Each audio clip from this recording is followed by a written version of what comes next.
Welcome. I'm going to go ahead and jump in. I appreciate everybody attending today. I'm really excited to present. Um, this is a collaboration between us at Career Services and UCF Counseling and Psychological Studies, UCF CAPS. I also have some of our staff in this meeting as well. So if you do have any questions, they'll be able to help answer as well through the chat. And so they'll be around. And so we'll go ahead and get started. So this topic is called Stress Less, Search Smarter, Navigating the Job Hunt. And so just really quickly, if you are able to scan the QR code and check in, that just gives us the attendance. If you need this, we will be sending an email about 24 to 48 hours after this workshop is over to your email. So that's why it helps to check in. And then you'll get that. And if you need that for any class or anything, extra credit, you have it. So I'm glad, give everybody a second there. If for any reason it doesn't work, we can also pull from the Zoom, but just to try to make it a little easier. And it also helps us check in with Handshake. But just let us know if there's any issues. Okay, well, I'll go ahead and jump in. So the first part is going to be us at Career Services, and then the second part will be UCF CAPS. And so I'll go ahead and get started. So I'm Alexandra Minnick. I'm the Assistant Director here of UCF Career Services in the career planning side. Basically, I help students with their resumes, cover letters, LinkedIn, job search, mock practice interview, career assessment, and exploration. So if you ever needing any help, we are definitely here to help assist you. I'm also a UCF alum, just a little bit about myself. So now I'm excited because I get to work here and I studied here. I got both my bachelor's in psychology and sociology, and my graduate is in master's of social work and also applied learning and instruction. And I'm also a licensed clinical social worker, and I love my hobbies as theme parks, reading, movies, coffee, Duolingo, and of course, trading card games. So learning outcomes. So what I hope today is what you can kind of learn about is understanding what job search stress is and just kind of learning about some tips for managing that job search stress and then learning how to cope with job search stress, which will be a little bit later with Ian Ramos Lopez, who is from CAPS, and he'll talk a lot more about that. So I always like to ask in the chat if you'd like to use emoji or you can type. What year are you? Are you first year, sophomore, junior, transfer, senior, or recent graduate or alumni?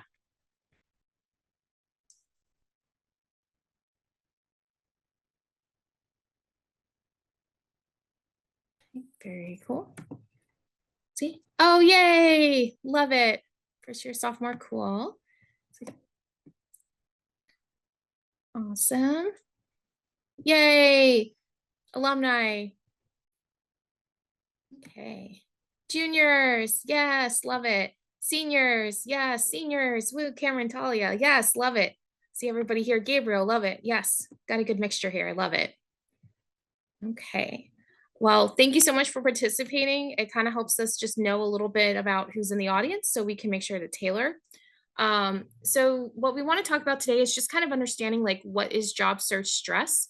While searching for a new job can be very exciting part of your career. It can also cause a great deal of stress. Whether you're nervous about your qualifications or maybe the uncertainty of the job search process or the job market, it's very normal to feel nervous during that process. So I just want to let everybody know that. And some 5 of the common job search stress that a lot of students or recent graduates talk about is worrying about the uncertainty. There's a lot with the job market right now, so I know that does cause a lot of that worry about the uncertainty, feeling overwhelmed by the process, worrying about maybe other applicants and what job boards are best to use. We have so many job boards, which is amazing, right? We love that. We love having that. But sometimes it's kind of hard to know which one's the best one to use for maybe my career or what my major is, and how do I build my network? And so this is really going to kind of talk a little bit about all this. So if you're kind of thinking a little bit more about worrying about the uncertainty, that's just when you apply for a job, you sometimes have to wait to hear back from the hiring manager about an interview. And not knowing whether you'll hear from that company can, start to cause maybe sometimes that stress, especially if the company takes a long time. I can definitely tell you that's definitely happened to me. And yes, it's very stressful. And sometimes if you don't hear back, it might make you feel like you start to doubt your abilities and may leave you feeling discouraged. So, and then sometimes you may feel like feeling overwhelmed because when you do apply for a job, you need that resume. If you're trying to write a cover letter, if you need a portfolio in some fields, especially on the more art and creative sides, like graphic design, they need a portfolio. So they would have to create that portfolio. Having to gather job application documents as well can just be very kind of that overwhelming side. And then there's also the side about maybe worrying about the other applicants, knowing that you're going up against other um, applicants can sometimes make you doubt your own qualifications because we are kind of, not to say this, we're in a society that likes to compare, right? And so when you compare yourself to others or you feel like no one wants to hire you, it can then kind of create that stress in your job searching. And so what I hope we talk about is kind of figuring out how to manage your job search stress.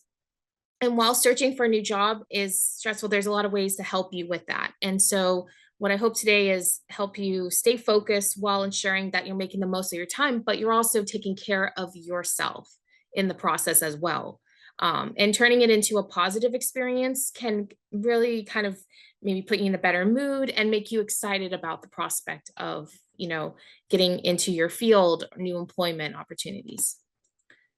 And so one of the strategies I think is always great is to start to manage and break down the tasks that you know you need to do, right? So if you're feeling overwhelmed with all these job applications, maybe an idea could be maybe try to create a schedule where you can manage those tasks more efficiently. For example, maybe set aside a specific amount of time to work on a resume and then take a break and work on the cover letter.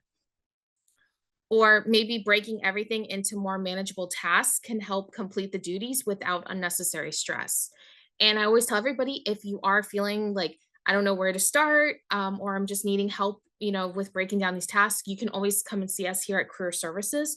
We offer resume, cover letter critiques to help you with that. So just want to let you know that. Tip two is set goals, deadlines, and track progress. So very much goal setting is really helpful. We do that in a lot of our classes and as part of, sometimes in a lot of assignments about, in projects, okay, this is my goal and this is when I have to meet it. But you can also apply that to the job search process. And so an example could be set a goal to update your resume 1 week and then work on the cover letter the next. Setting goals and deadlines can just make the process easier and maybe provide the motivation to keep searching for an employment and also a way to help you track your progress.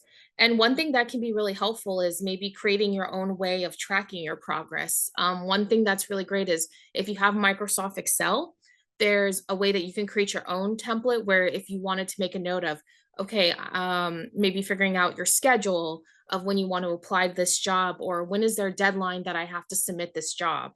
So maybe having all that information, you could use Excel to help you kind of track that or help you plan. So if you're going to think of it like this, like, well, tonight I have to make sure I focus on getting this job application done because it's due tonight at 11:59 p.m. I'm just going to use our school things. So that would be an idea is that maybe today you're going to focus on that. So you could just have a way to track it. And then, nice things is like to check mark and that can be really nice because you're like, yes, I'm making progress and seeing it, or just kind of help keeping you organized. Because sometimes when you have so many job applications and you're trying to remember, okay, when was this due? When was this due? What should I take as a priority? Sometimes this job application tracker can help. And there's a lot of other applications and things out there that could be helpful. But if you're looking for just one that's, maybe easy, is maybe Excel to try that out or just find your way of doing it. Manage your schedule. I think if you're currently employed while seeking a new position, I always say think of it as considering maybe just doing part-time hours to your job search. But if you're not currently employed, then consider making job search like a full-time job. I do call job search a job. as well. So when you fit job search duties into your schedule, it's easier to keep track of the task, and that helps better manage your time. And since you're keeping track of what you've done and what you still need to do, it just, again, this are all these things we kind of talked about right now will all kind of help lower that stress. And I always tell everybody the biggest thing is to consider your own needs, because as you look for jobs, remind yourself that it's not just about the company hiring you. It's important to determine whether or not that employer is the right fit for you based on your career goals, on your needs, what you're looking for. For example, if you start feeling anxious about a company, remember that may not be maybe the best fit for you personally, right? So if you ever have that feeling like, I don't know, that's always something good to start to look at, right? And to think about and reflect. With enough research about their values, you can better determine whether a company is well suited for you. So I always think knowing about their values is always really great. You can also use that if you are preparing for an interview and you want to, kind of learn more about that company. You can also do that to help you with that. But it can also help you with knowing about if this company is going to, if your values match their values.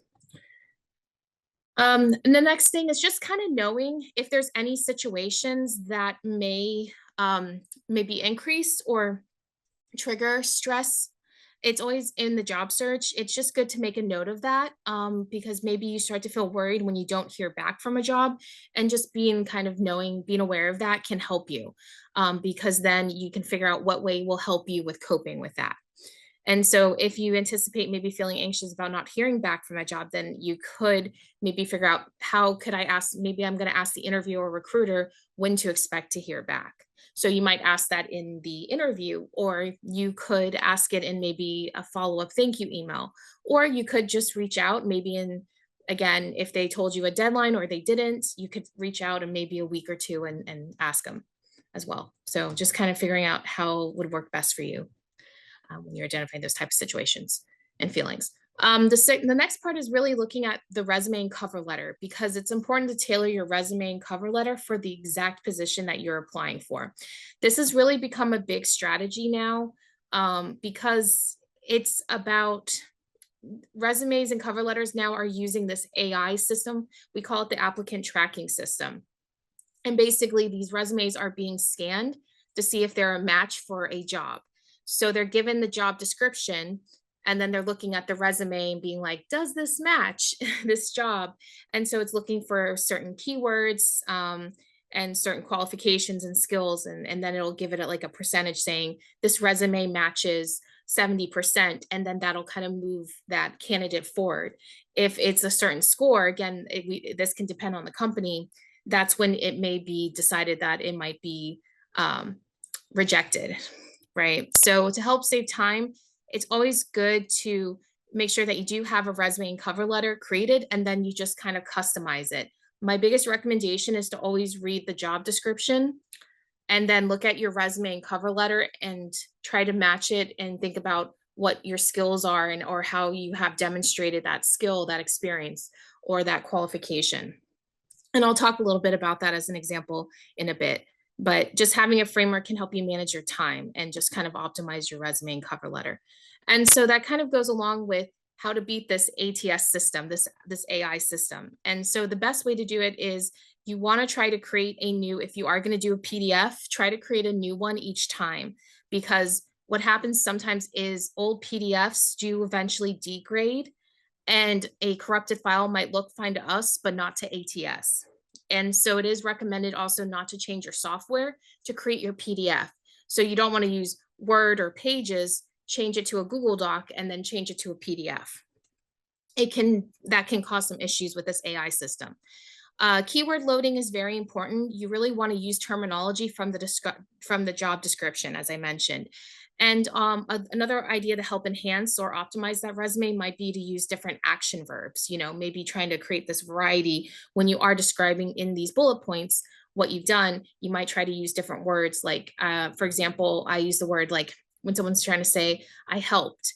And I'm like, yes, you would say helped, but then you would use, if you're going to say something similar, you would use assisted, or you could use the word facilitated. So kind of changing up those verbs can be helpful, and it just gives that variety. And then just use clear and simple section titles. And if you can, try to quantify your accomplishments. What that basically means is trying to make your bullet point descriptions in your resume stand out a little bit more by giving that specific information. So for example, if you were working on a group project, you would want to say how many people were in your group. So maybe giving a specific number or statistic that can just really strengthen a bullet point in description and give that employer that more information, because now they're not looking as so much on broad. They really want to see out of all with your experience and skills how you demonstrated that. So quantifying can be a way that can help. And then biggest thing is with the ATS system right now is to avoid using resume templates. It doesn't do a great job with that because the resume templates have all these different sometimes fonts and colors, and this ATS system is still very new to that. So it doesn't always read it correctly. It also reads from left to right. So when you have those resumes where, which I love is, you're trying to get all the information on one page, and then you use these columns. And what happens is that since it reads from left to right, the columns are there and you're like, yeah, these are two separate areas, but to the ATS system, it doesn't understand that, and it'll read it just from one line to the other, and it goes, oh, this doesn't make sense. And so it might then reject the resume. So it just, because it reads from left to right, it doesn't do good with columns in the resume. So that's just a quick background about that. And then if you were wondering about cover letters, so cover letters are optional unless they said they're required. But I always say to everybody, the biggest recommendation I can say is that I think a cover letter is a bonus. It can really help you in the job search because it's really your time to talk directly to that employer and say, why are you interested in this position? What skills, experiences do you bring? Thinking about what's different from your resume. Think of your resume as a summary, but use the cover letter as to tell them, this is why I'm really interested in your company and this role. Maybe highlight 2 examples of how you demonstrated the skills. You said you're looking for someone who has teamwork skills. Here, I've worked on a project in a group. You could definitely talk a little bit, expand a little bit more on that. This is also where you can talk about your values and your goals and how that aligns with this company. So I think that's really the idea about it, is you want to tailor it as well, specifically to that company. You don't want to, the recommendation is not to do a broad cover letter. You do want to tailor it every time you do write one to the company or the role that you are applying to. So, and then if you ever need any help with how do I create a resume, how do I do a cover letter, or how do I know how well my resume will do, in addition to resume critiques and cover letter critiques and LinkedIn critiques that we offer, we do those in person as well or virtual. We also have another platform called VMock, and VMock is actually where we're using AI to actually scan the resumes, and it'll give you feedback and tell you exactly like, okay, my recommendation is to fix this. This will help you. This will help when you do apply in that AI system, it'll do much better. So it'll actually give you feedback to help you optimize that resume, that cover letter, that LinkedIn. So, and you can also do elevator pitch practice with the AI system, and also mock practice interviews. So you can actually practice questions and get feedback. So, and if we actually offer it here at UCF, it's free. So, and my next step is then to apply to more jobs. Instead of focusing on just a single opportunity, I do recommend you do want to pursue more than one position. The more jobs you do apply for, it does increase the chances of a job interview, but there's another caveat to this. It's important to not apply for too many jobs, because that can actually cause stress, and sometimes that's like too much. So a recommendation might be to send out 10 to 15 applications per week. That's still a good amount, still gives good quality, time to tailor, really make sure that you're giving really good, solid resume, cover letter application to this employer, but it's not overwhelming. And this is an idea of how you can actually use the job description. So when you read the job descriptions for jobs, I do recommend, it's very important. It actually provides you a lot of great information to guide you. And one strategy is called the KSA, or the knowledge, skills, and abilities. So especially when you get to the sections of duties and responsibilities and requirements, this is where I would say start to kind of really look into this. You would also want to think about maybe looking at it from, okay, what are they highlighting, and doing it like this. So they mentioned designing social media graphics, um, working with the design team. Okay, so teamwork. They're talking about my experience with social media marketing, so graphic design. So then you would want to make sure that your resume has those terms, as well as if they're mentioning Adobe or Canva or Google Slides, you would want to make sure that's also on your resume. And you can see that here, requirements, and then all the skills. So this is a really great way to help you if you are trying to figure out how do I know what to put on that resume for that job. So using online job boards. So there's a lot of great online job boards out there. I think the biggest thing I can tell you is that if there is a profile part with your job board, make sure it's updated and complete. Always make sure that you're constantly uploading the most recent resume. A lot of them will use keywords and filters and save searches, so you do want to use that. And you can also set up a lot of email alerts for new postings and send tailored notes to recruiters. And so just to give you some ideas of some that might be helpful for you to use if you haven't had a chance, Handshake, CareerShift, and LinkedIn. So Handshake actually has it, if that's the one that we have here, and you'll also have access to it as an alumni. Handshake actually has it where you can type in relevant keywords here, like graphic design. You also have filters where you can actually tell it, are you just looking for internship? Are you looking for jobs? Are you looking for part-time, remote? You can also tell it what location you're looking for. Are you looking for Orlando, Florida? How far? So you can actually tell it. So that's what I recommend with Handshake, is you do have to use the keywords.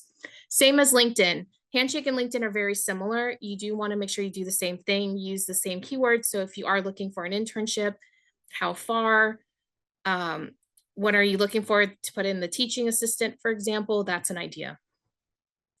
You can also use LinkedIn and Handshake and CareerShift to actually search for companies. So when you do look on that search bar, there's a thing that usually says companies here for LinkedIn. Up here on Handshake, there's employers, and then CareerShift, there's right here in companies. And so if you ever were trying to find out what are companies that are, I'm really interested in computer science companies, where can I find computer science companies that are in Orlando? So you could actually do a search and find that. So it's really great because you can actually find companies and then find places that you could then look at and see what jobs they have. And it really does help you a lot with searching for companies too. CareerShift is another one that's available to you. This is sponsored by UCF alumni. You can use it now. You don't have to be an alumni to use it. It's for you, and you will have access as an alumni.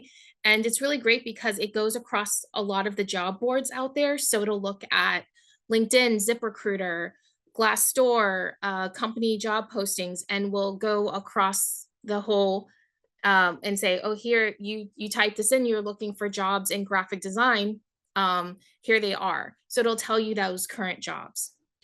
So it's really nice because you'll even get the date of when it was posted. You'll even see maybe information about more about the company, their details, who might work there. So it can really help you with searching for that job, searching and applying for that job, but also kind of giving you information and ways for you also to network. So I think Handshake's really great for that reason, as you can see, for networking too. And also LinkedIn and also CareerShift. They're all great for it. So just great opportunities. And as I said, if you're ever trying to find places, how do I find people? Handshake has it here, contacts.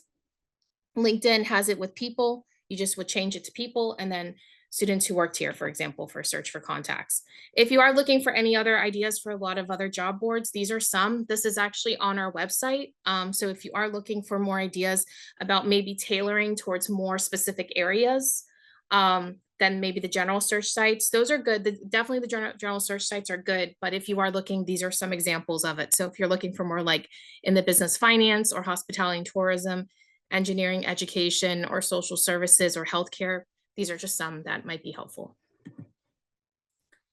And then there's also one that our awesome career counselor found recently that's called Hiring Cafe.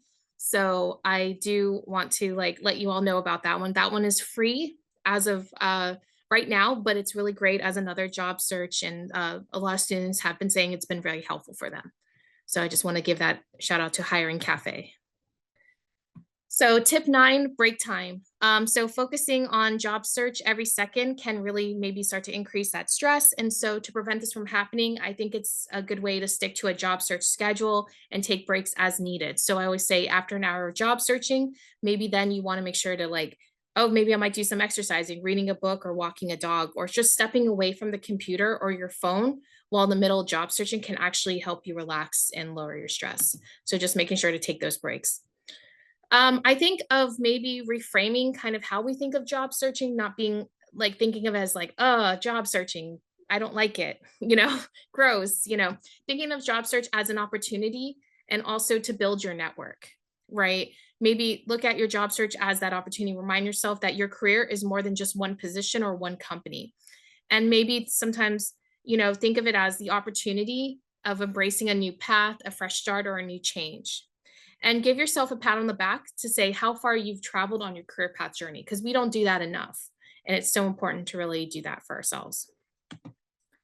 And if you ever were wondering, where can I find networking? You mentioned how to build a network, but where can I find? There's a lot of great networking sources there that are available for you. I always tell everybody start with family, friends, classmates, clubs, professional associations, alumni. UCF alumni are really great.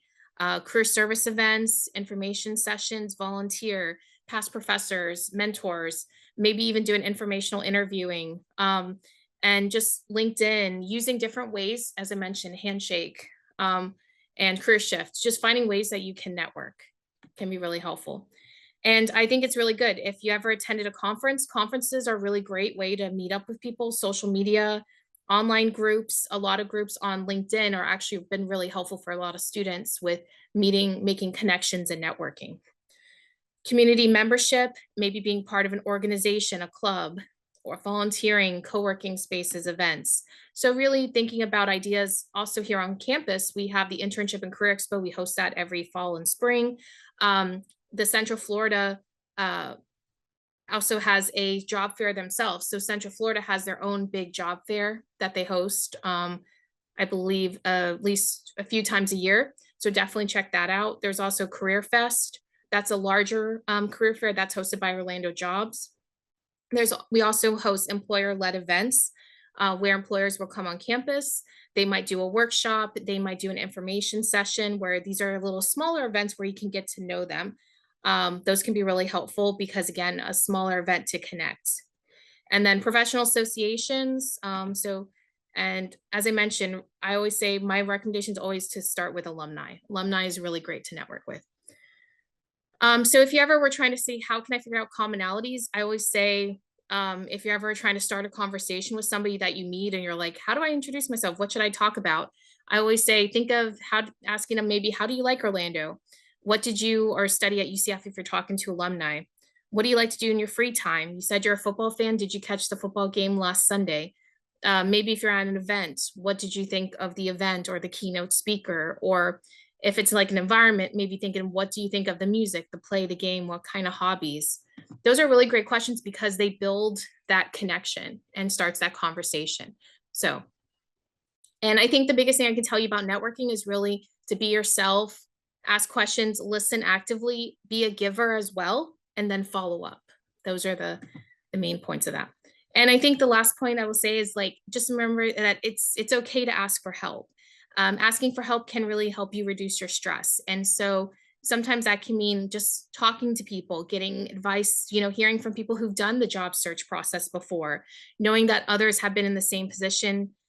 Sharing about your stress can help you work through your feelings while lowering that stress. So I always say, reach out to CAPS for mental health counseling and career services to help you develop your job search plan and prepare resumes and cover letters. So my recommendation for everybody in kind of summary is the more diverse your strategies are, the more effective your search will be. Try to find the resources that will work for you and try, some will work, others may not. So it's kind of especially with the job boards. So just try as many as you can and be realistic about timelines. The average job search does take 3 to 6 months. And, a good way is finding out ways to do networking, but also, in your job search, but also staying organized. And I think just, really these are kind of the biggest things that I can say in kind of the final summary, as well as really just, I always say everybody tailor, but don't overwhelm. Customize your resumes and cover letters to that employer and let them get to know you. And, also just knowing to be kind to yourself and practice that self-compassion is really important in the job search. And as I said, looking for a job, full-time job can and should feel like a full-time job. The search does require daily attention, but the most important thing is not to give up. You'll get a lot of no's, but you just need one yes, and your hard work will pay off. And if you have any questions, the career services, we have our QR code. It has all our upcoming events and resources. So if you did see anything that you want to learn more about, that's all on our website. We also have our social media and ways to contact us. There's information about Handshake. And then I will hand it off to Ian to take over for the next part.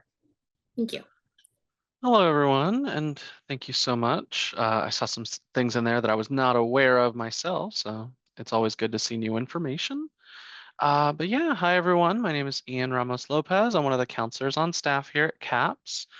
Today, we're going to just go over a kind of brief anxiety management workshop. It's going to go over some skills and tools that we can use to help to manage our anxiety while we're managing something like a job search. These are broadly applicable skills, right? So anything that we talk about in here, you can use to kind of learn and understand what you can do to reduce any tension or anxiety related to this job search or whatever goals you might have in future oriented situations. So first thing that I usually start off with is just the idea of the connections between our thoughts, our behaviors, and our emotions.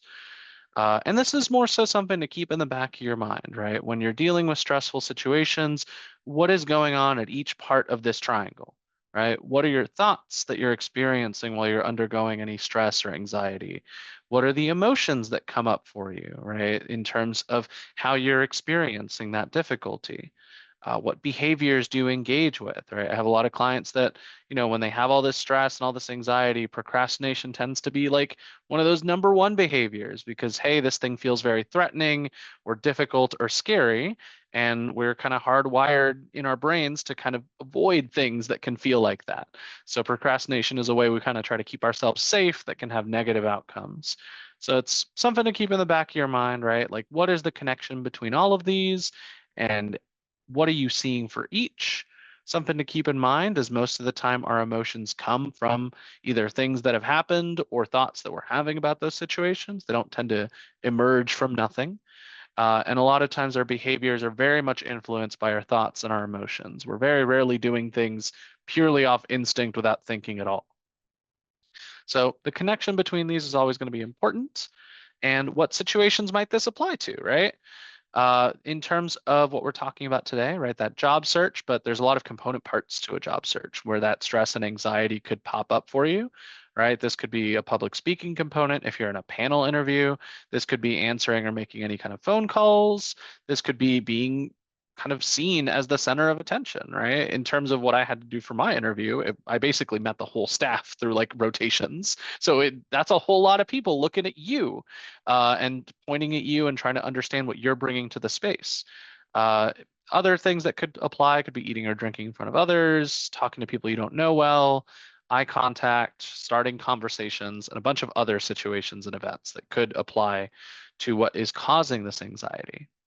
Next. From here, we get those thoughts and interpretations, right?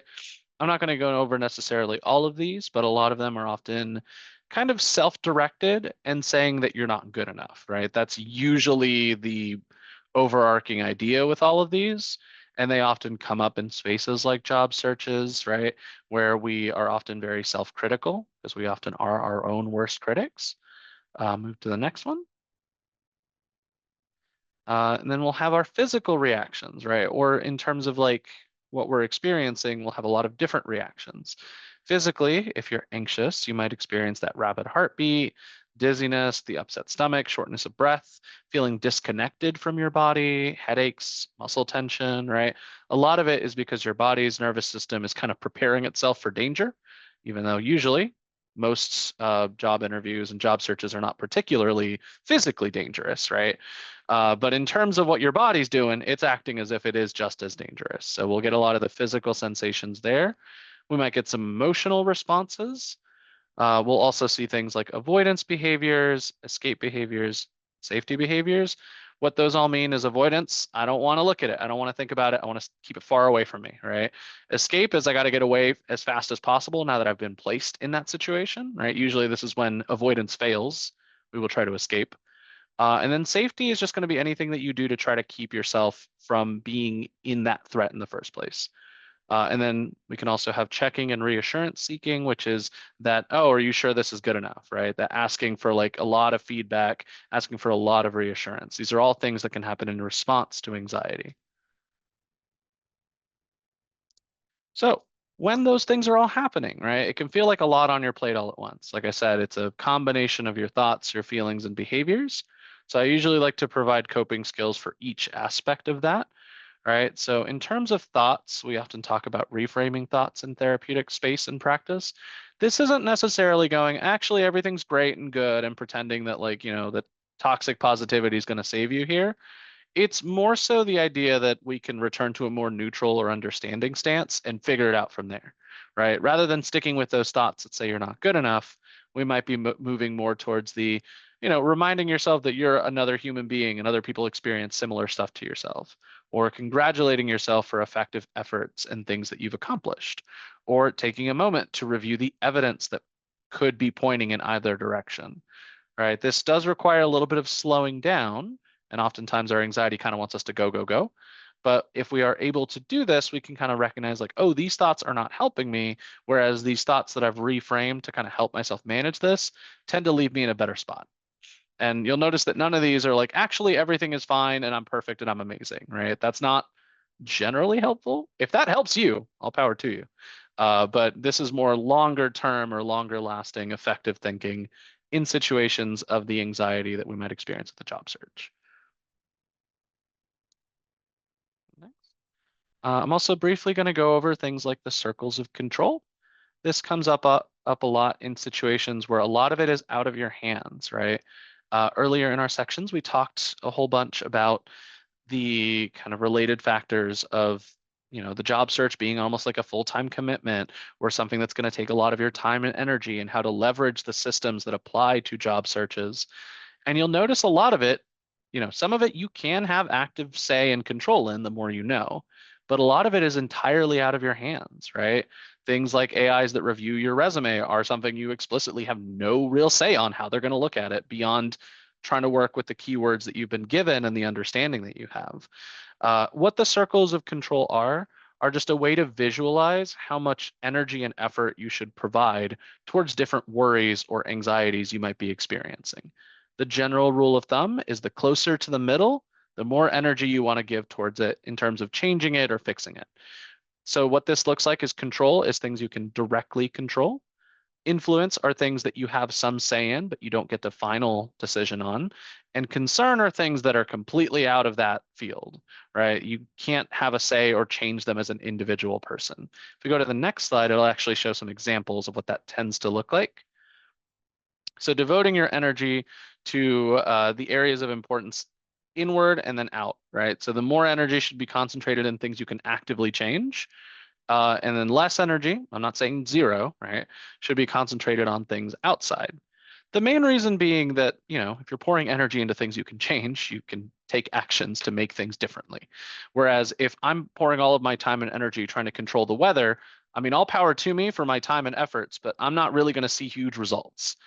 Whereas if I'm putting my time and energy into like recognizing and planning ahead for trips or reviewing what the weather will probably be like, I might not be able to control the weather, but I can account for it. I can bring an umbrella, so to speak. So something to keep in mind while on this search and taking on these goals is going to be to bring your focus to and your attention to goals that are mostly focused on the center, right? The influence column is still helpful too, right? Because these are things that you do have some say in. So we shouldn't ignore it altogether. And it is called the third circle is called concern for a reason. There are things that matter to people. So I'm not saying ignore that either. It's just kind of partition your energy accordingly. Does that, if that makes sense? Further, some other skills that might be helpful would include mindfulness, right? So this is kind of broadly applicable to the concept of essentially being in the present moment and engaging with what's directly around you, as well as not being overwhelmed by like a lot of anxious thoughts and distress. There are a lot of different practices to help you arrive at mindfulness, but essentially they often have to do with connecting with your body, recognizing your thoughts and your feelings, and practicing them, right? It's not the kind of thing that you just pick up one day and you're masterfully good at, and now you can just be mindful forever and ever. Even people like therapists or people who practice this a lot will have days that they get really overwhelmed. It's more so, how do you bring yourself back to that spot? So I can kind of go into a little bit more of it in the next few slides. Some of the things that might help with mindfulness are going to be any kind of grounding skills. Now, these are just skills that help you return to your body and to your present moment. Easiest one to teach is usually square breathing. I'm sure some of you are more than familiar with ideas like this, where essentially you are slowing down your breathing. This meets a lot of different needs at once. If we go back to when we talked all the way back about the nervous system, when we slow our breathing down, it tells our body that we're not under threat and it helps our body slow down and relax. The example I like to give is if you are being chased by a bear and you stop to slow down your breathing, you better not be in danger if you're doing that, right? That bear better be long gone, because generally, if we're slowing down our breathing, we're not under threat anymore. We're trying to get ourselves back to a regulated state. Now, most people don't get chased by bears, and most people's anxiety tends to come from kind of predictive ideas, like things that might happen in the future that could stress you out. So these skills tend to be helpful for this. So just like, hey, let's go back to right now, not what could happen in the future that could be really scary. So all square breathing in is just breathing in for 4 seconds, holding for 4 seconds, breathing out for 4 seconds, and then holding for another 4 seconds. And that helps to, again, regulate the body, tell everything to slow down. In terms of resources for learning coping skills, there are extensive playlists. Now, I haven't necessarily checked to see if there's any new or updated ones, but I'm always happy to like hear recommendations if you find your own that are like appropriate to share with others. There's some YouTube resources as well for people that have channels kind of more dedicated to the mental health space that provide skills for managing your anxiety. Main idea is that you don't have to do this alone. You don't have to reinvent the wheel here and like kind of parse through your own body exactly how to turn your anxiety to slow it down. A lot of people that have spent a lot of time and energy have put together a lot of these resources for you. So please make use of them and get an idea for like what will work for your needs. I often tell my clients that usually it's not one skill that solves everything. It's a combination of factors, including your environment, your sense of self, your support system, all that good stuff. So the more tools you have, the better. If you're like, oh, I already do this and it works, great. Add some more things to that skill set, right? Ideas and people that would usually you want somebody licensed who knows what they're talking about, right? Going into ways that you can manage that anxiety. Further, there is sensory engagement. Now, this can come in a couple different flavors. One is a pretty intense sensory experience to get your brain out of that anxious mode, or the five senses kind of grounding exercise. The intense one I often talk about because most people think it's a little funny because it's things like very sour candies or something that's really spicy or holding on to an ice cube for a little bit, right? Something that brings your senses from, oh, I'm just like hanging out and experiencing this anxiety to I'm sensing something very like different than the norm on me right now, and I have to react to it. That brings your attention away from those anxious thoughts and towards your body right away. Now, if you don't feel like eating a sour candy or something spicy, we can always use the five senses technique, which again, might have seen before. These are going to be the five things you can see, four things you can feel, three things you can hear, two things you can smell, and one thing you can taste, right? So these are all like take your time with them, review your environment, review yourself and what your body is experiencing, and notice how you're moving towards the present moment rather than the things that are worrying you in the future. The rest of this stuff is just resources, right? I work at CAPS, which is Counseling and Psychological Services. I'm one of the counselors on staff. notable thing about this part of the semester, right? If you need services right now and you're a student who pays the health fee, which is really our only requirement for you to be seen here, we generally aren't doing intakes, which means you may be seen for like a singular session and recommended to either return in the spring or make use of some of our virtual services in order to see somebody ongoing. Now, that doesn't mean you can't come by. Definitely swing by if you need to talk to someone. We have same day service and crisis services, and we can meet basically any time during the drop-in kind of period. Now, obviously, the closer you come into close, the more we'll kind of help you kind of manage whatever's going on. And if it's crisis, we'll work with you then. But if it's not necessarily an emergency, we might set up a scheduled appointment for you the next day. But we try to work with what your needs are and provide you with counseling services. We also have group counseling. We start up at the beginning of each semester. Most of the groups are winding down by now, but there's some that are available there. We have couples counseling if both people go to UCF. That is really the only caveat we have, and both people have to complete an intake appointment. But beyond that, our individual services are available. And I've also added some anxiety apps and like services that could be helpful for just managing it. I think previous, there was some other information. There's some online self-help programs that CAPS offers. One is going to be TAO, which is Therapy Assistance Online, while we still have it. We might not have it much longer. I'll update the slides as that changes. But for now, if you want to learn coping skills and strategies, this is a way to do that. TogetherAll is an anonymous peer support platform. It's moderated by counselors, but it's just a place where you and other students can kind of talk about mental health concerns. And that's what that serves as. This is what the front of our building looks like, in case you're like, I wonder what that building is. It's us. That's where we're at. We have all those little trees and picnic tables up front. We have events all throughout the year. We have the Pause event, which is very popular. There's probably one coming up. It's where you get to see therapy dogs. Usually we try to have it around finals. So we all have finals coming up. Stop by and pet a dog. But yeah, like I said, if you want to get scheduled, if you're looking for an appointment, you can use our links. You can find us on the website. I do have a survey for y'all closer to the end. There it is. If you could give me the opportunity to fill that out, that would be awesome. That way you can let me know how this whole presentation was, because we do work together to kind of collaboratively produce everything. And let's get you connected with everything. So yeah, please fill that out if you get the opportunity. It helps us kind of manage and add stuff to this as we go. And if you need our services, we are open.